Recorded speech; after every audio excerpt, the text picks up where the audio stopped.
welcome back to my channel. Today I'm going to be talking about an ebook haul. So I have not done an ebook haul video in a while, but it's not like I haven't been buying ebooks. I have still been buying ebooks.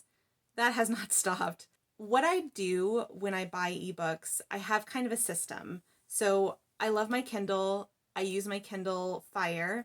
I use it mostly often in bed. I like to read in bed. I used to be able to read in bed with hardcovers and with trademark paperbacks. With these wrists, I can't do that anymore. It is really hard on my wrists. So I switched over to a Kindle Fire and I love it. It's what I read in bed, what I usually read mostly often at night and or on weekends. I have a system for buying books. I always look for Kindle books that go on sale. Those are always a lot of fun to me. 99 cents, $1.99, $2.99, at the most $3.99 depending on the book. That is how I get a lot of the ebooks that I get on sale. I usually get email notifications of ebooks on sale, or through BookTube or through Bookstagram or through Book Twitter. I'll find some things on sale that way as well. And the system that I have for myself is I have a digital, basically like an Amazon gift card, a digital Amazon gift card for myself that I re-up $20 whenever I spend it. And that can just vary. Sometimes, depending on the sales, I'll buy one ebook for a couple months and not spend the $20 and end up re-upping it maybe once every 2 months or so. That way it kind of just helps me monitor that I'm spending, and just only usually spending it on book sales. The only time that I usually splurge is for something that I really, really want, or that's a pre-order, or I know I'm going to read anyway, and then I'll buy full price. That's kind of my system. I use that $20, and that way I kind of track my spending that way. It works for me, and it just kind of helps me monitor myself. So if I'm re-upping to $20 a lot, then I know that I'm probably spending too much. So these are actually some books that I have, ebooks that I bought over the last 6 months, and this video series is going to be a two-parter because there's quite a lot of ebooks that I've bought over the last 6 months. So here we go. Let's get started. For the first one I ended up buying Top 10 by Kate Contugno. This is a YA romance. It is about two best friends who talk about their top 10 moments in their friendship. It is friends to lovers. They are really good friends, starting from freshman year into their senior year. And their top 10 moments include moments in their friendship, but also moments in how they develop into more of a romantic relationship. It doesn't follow a chronological order, which kind of intrigues me. I like a story that kind of unfolds that way. I think it can be really interesting.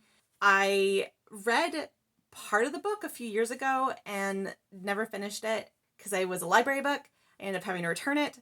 So I saw the ebook on sale and decided I wanted to finish it. So I'm really excited to go back to that eventually and see the top 10 moments. The next book I ended up buying was Let It Shine by Alyssa Cole. Alyssa Cole's a Black author. She's one of my favorite authors. I love reading her. This particular book was a romance novella that is taking place in during the civil rights movement.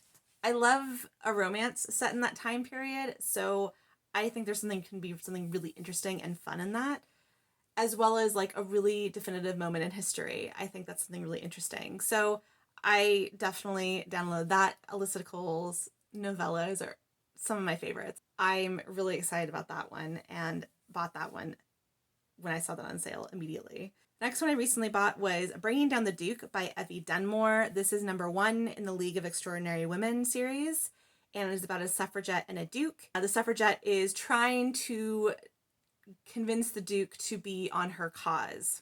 She is like part of a group of women who are suffragettes, who are trying to get the rights for women to vote in England. And I don't know, feminism, it just sounded like a lot of fun. The cover's really cute. I'm a sucker for a good cover. I'm not going to say that I'm immune. I think it just sounded really fun and a historical of a suffragette. I've never seen something like that. So I thought that would be something I would check out. Love Her or Lose Her by Tessa Bailey. This is number 2 in the Hot and Hammered series.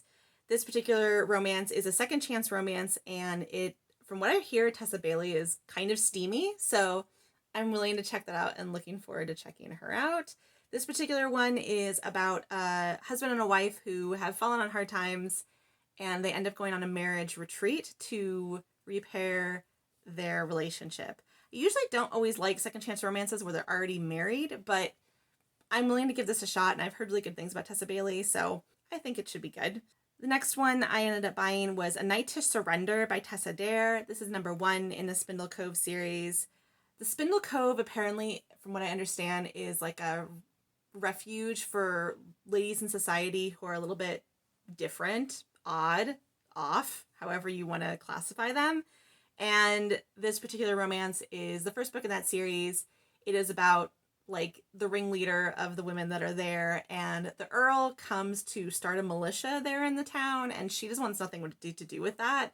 She wants to protect the ladies that she is trying to host there. Tension builds between the two of them. The next book I ended up buying was Jewel by Beverly Jenkins. Beverly Jenkins is a Black author. She's very popular for her Black love romances and her historicals. I love reading her historicals because she always brings in Black history, and I always learn something, and I love that. I've still been working myself through Beverly Jenkins' backlist, so this is one of her backlist, one of her older romances. This particular one is Friends to Lovers and A Marriage of Convenience. I like both of those things. The next one I have purchased was The Bashful Bride, which I didn't say who it's by. I want to say it's by Vanessa Riley. I will put something down here if I'm wrong. This is number 2 in the Advertisements for Love series. Vanessa Riley is a Black author. I do know that. And I guess it's where they put out, assuming the series is about, they put out ads for trying to find connections for people. And this particular ad, I believe she's trying to get someone to marry her in order to avoid an engagement with someone she does not want to be with. The hero answers the ad. I think he's a nerdy hero, if I remember correctly, and it's an elope trope. They go off to Gretna Green. So I always like a Gretna Green elope type of journey. That's always a lot of fun, falling in love as you go on to Gretna Green. It sounds really sweet and fun. The next one I ended up purchasing was Someone to Watch Over Me by Lisa Klepas.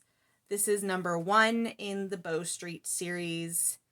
I don't really quite remember a lot about that particular book, but I do know it's an amnesia trope. The heroine has amnesia, and that's basically all I wrote about it, so I don't really remember the synopsis on that one.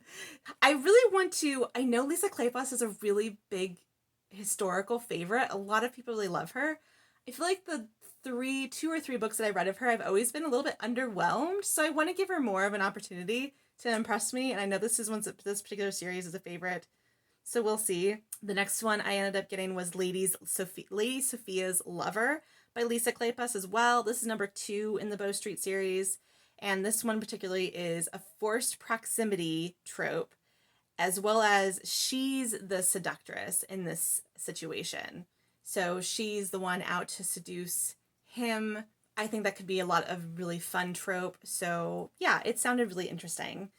And we have another Lisa Klepas. The next one I had purchased was Dreaming of You. This is number 2 in the Gamblers series. This is a hero with a dark past who's like, I think, a bad boy type of thing, and a bookish, innocent heroine.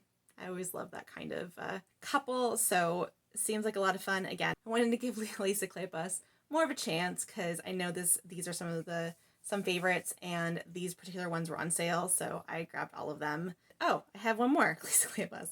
The next one is Stranger in My Arms by Lisa Klepas. Oh, this one I was actually really excited about. It's a husband that's presumed dead. She's grieved, she's mourned, she's thought that he's been dead this whole time. He comes back, or supposedly comes back. It looks like him, it's supposed to be him, but he acts very differently. So she's like, are you even the same guy? He's very doting, he's very loving. So yeah, it seems like a lot of fun. I think there's like a little bit of a mystery in there. So is he the same guy or not? I don't know. We'll find out.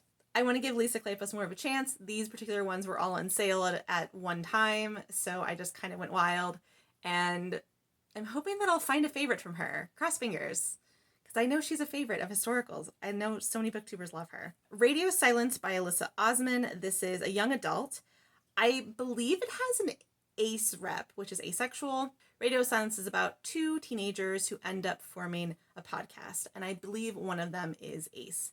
And Alice Osman is the author of Heartstopper, which was one of my favorite reads, the queer romance graphic novel. So this is one of her novels. I'd be really interested to see, graphic novels are very different to novels, so I would really be interested to see how she writes as a novelist instead of her graphic novels. So this particular one is one I'm really excited about, and I like that there's a very different rep to it. That's not ace rep. It's not something you're seeing very often. It definitely was something I want to check out, and I've heard really good things about it. And of course, we have another historical, How to Love a Duke in 10 Days by Kerrigan Byrne. This is number 1 in the Devil You Know series. Kerrigan Byrne is known for her historical romances being a little bit dark or introductory dark romance. So I find it interesting that she does darker historical romances. I haven't read Kerrigan Byrne yet, although I've purchased like 2 or 3 things on my Kindle already for her, so I really hope I do like her. I'm really intrigued by that, and this particular one was A Marriage of Convenience. I love the fact that it's How to Lose a Duke in 10 Days. That reminds me of the classic Matthew McConaughey movie, How to Lose a Guy in 10 Days. So I just kind of was a sucker for that. And I really want to read her books and get more into her. So hopefully that's definitely on future TBR. The next one I purchased was Devil of Downtown by Joanna Shupe. Joanna Shupe, I love her. I've been reading her. And this particular series, the Uptown Girl series, this is number 3 in the Uptown Girl series. This is a series I definitely want to read. This year, Joanna Shupe does Gilded Age, so that's in the US 1920s, Roaring 20s type of vibe. And this particular romance is a gentleman gangster, so he is like on the rough side of the tracks and has gotten himself into high society, and a do-gooder heroine who is trying to do the right thing, and they come together in this particular one. And then we have another Lisa Klepas. I really went wild for her books lately. Okay, this is Marion Winterbourne, and this is number 2 in the Ravenel series. Ravenel series is also a booktube / bookstagrammer favorite, and this particular couple is a ruthless hero and a shy heroine. And it's the Ravenels, which I've heard really good things about the Ravenel series. So that particular series follows, I want to say it's a family of women. I'm not 100% sure about that. And last but not least for this list is going to be The Magnolia Sword by Sherry Thomas. This is an Asian author, and this is a young adult Mulan retelling. I've heard rave reviews about this particular Mulan retelling. I've seen some mixed reviews of a lot of different Mulan retellings, but from reviews and a lot of Asian reviewers have really commented very positively about this particular one. So I really want to do that. I read the Ballad of Mulan in college, and I've read Woman Warrior, I believe, is a Mulan retelling as well, and I read that one in college. Mulan's one of my favorite Disney movies, so I want to get more into, even though not necessarily historically accurate, but I want to get into more Mulan retellings, as that's one of my favorite things, and I love to read about more Asian heroes. So hopefully that one particular one is one I get to as well. And that's it for my ebook haul for part 1 for this series. Thank you so much for watching. Let me know down below maybe what your favorite recent ebook you purchased, or if you even buy ebooks. I would love to know. Stay tuned for part 2, which I'll hopefully be posting next week. And if you like what you saw and want to see more and stick around for part 2, then please subscribe and hit likes and bells. I would really appreciate it. And if you want to follow me on all the things, social media is all below, and you can follow me on all the things and see what I'm doing. Thank you so much for watching, and I will see you again soon. Bye!